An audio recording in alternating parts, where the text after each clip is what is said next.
Just like you get everything. Just like you've always gotten everything. The pony, the braces, time with my father whenever you wanted it, which is why I didn't want you living in this building. Hello and welcome back to another episode of All Things Girl World.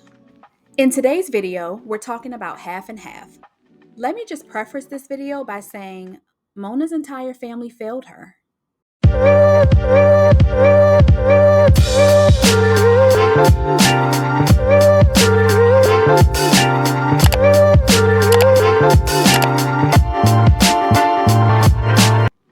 Half and Half is an American television sitcom that aired on UPN from 2002 until 2006. It stars Essence Atkins as Dee Dee Thorne and Rachel True as Mona Thorne. Dee Dee and Mona are half-sisters who grew up in different households and lived different lifestyles, despite sharing the same wealthy father, Charles.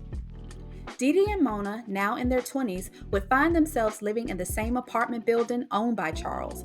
While Dee Dee looks at this as an opportunity to get to know more about Mona and build that sisterly bond they've never had, Mona is not excited and dreads the possibility of having to relive her childhood trauma all over again. Since watching the show for the first time in 2023, Half and Half has been added to my list of comfort shows alongside Girlfriends and The Parkers. I had always known the show existed, but my knowledge of the show's plot was very limited. I only knew that Dee Dee and Mona were sisters, and that was pretty much it. One day I had the TV on for background noise, and Half and Half was on. I wasn't paying much attention to the show per se, but then I heard, "Oh my, is that mildew I smell? Or Phyllis's wet hair?" If you don't want me to use that cheap wig as a mop, I suggest you shut your trap.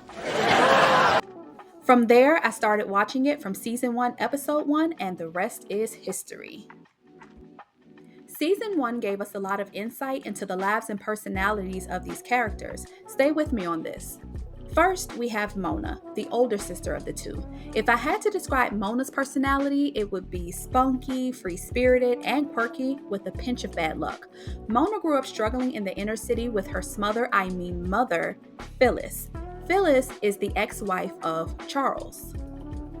And if I'm being honest, while I did like Phyllis, she was a lot to deal with.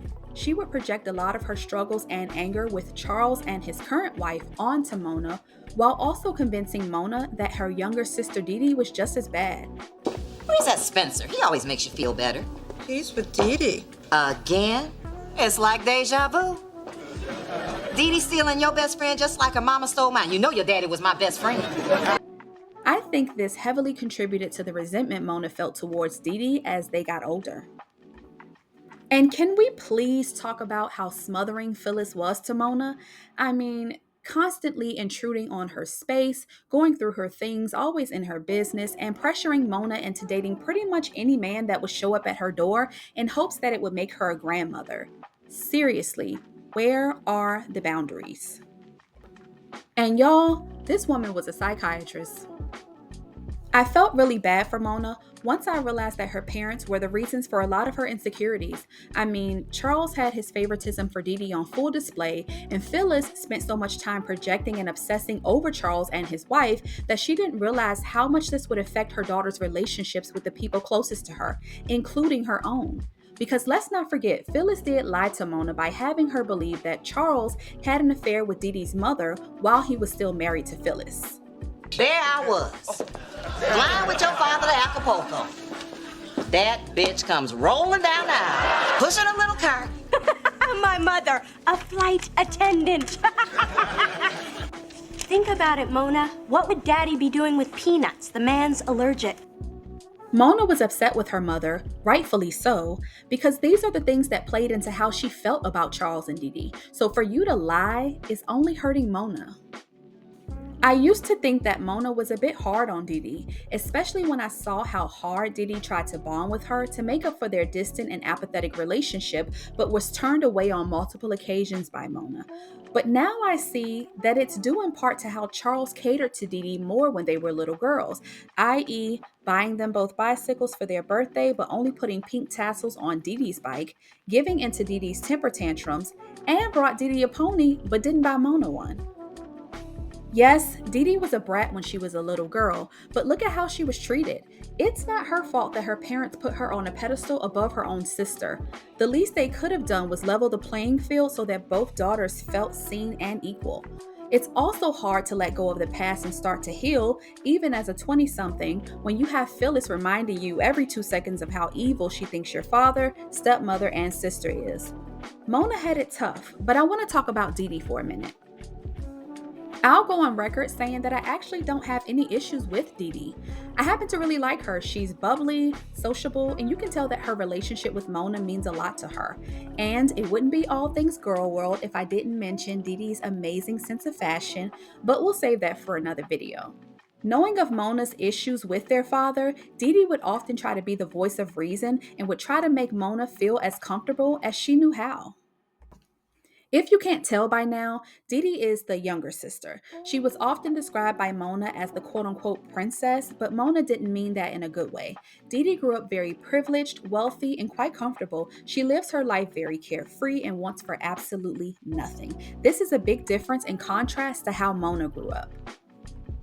Charles is currently married to Dee Dee's mother, who goes by Big Dee Dee.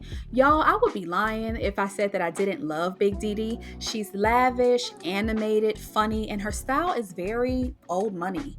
While I do tend to gravitate towards the quote-unquote bougie characters in a show, I'm also not blind to the flaws and issues that these characters present.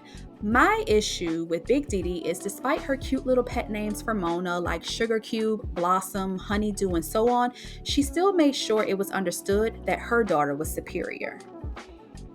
She never intervened when she saw how her daughter would get preferential treatment from Charles when the girls were young. Sure, Mona's not your biological daughter, but she is your stepdaughter, and as the adult, I do believe that you have a responsibility to protect children both physically and emotionally, whether they're biologically yours or not.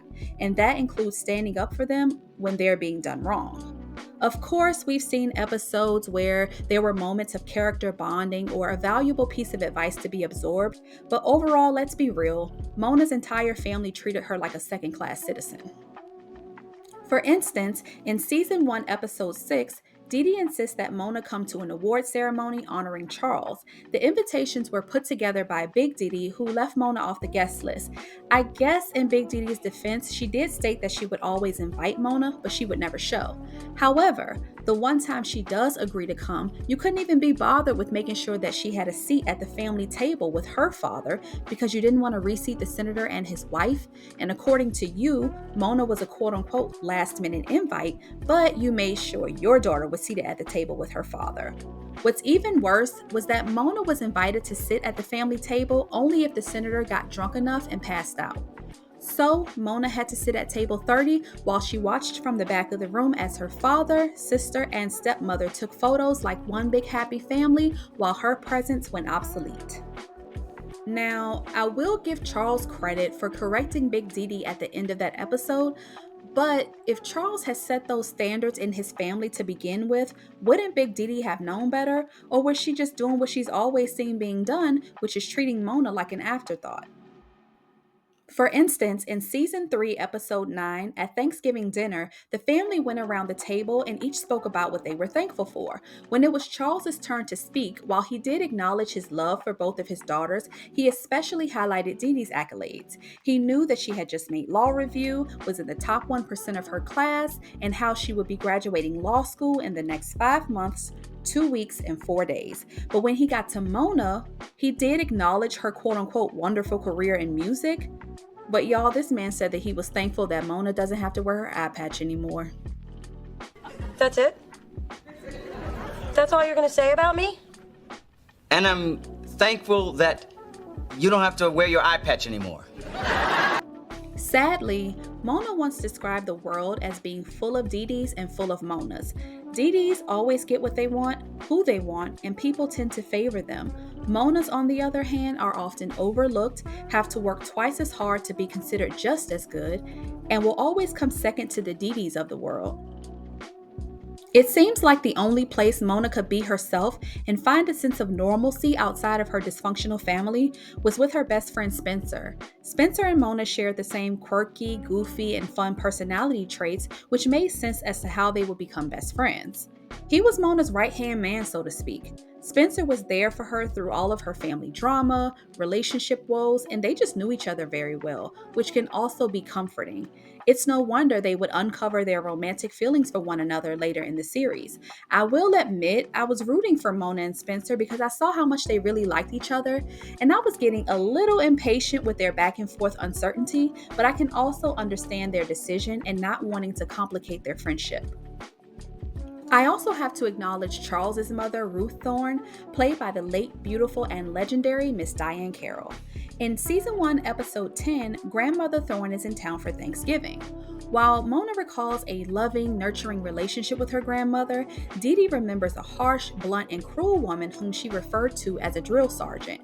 When it all hits the fan at Thanksgiving dinner, Ruth explains to Dee Dee that she wants to be the one person who doesn't coddle her like everyone else seems to do. She realized the differences in how Mona grew up and how Dee Dee grew up and felt that Mona needed the nurturing and coddling, while what Dee Dee needed was a wake-up call. Despite the misfortunes Mona faced at the hands of her family, as the show goes on, we start to see the growth and character development of Mona Thorne. She starts to mature, exude more confidence, and her appearance starts to change. While she still kept her bohemian sense of style, she looked more polished and well put together. It also seems as though she was able to let go of her past trauma from her childhood with Dee Dee and focus more on her career at the record label and her love life. I believe the strained relationship between Dee Dee and Mona was precisely because of Charles, Phyllis, and Big Dee. This was all a result of bickering, immature, and inconsiderate adults who just couldn't seem to get along.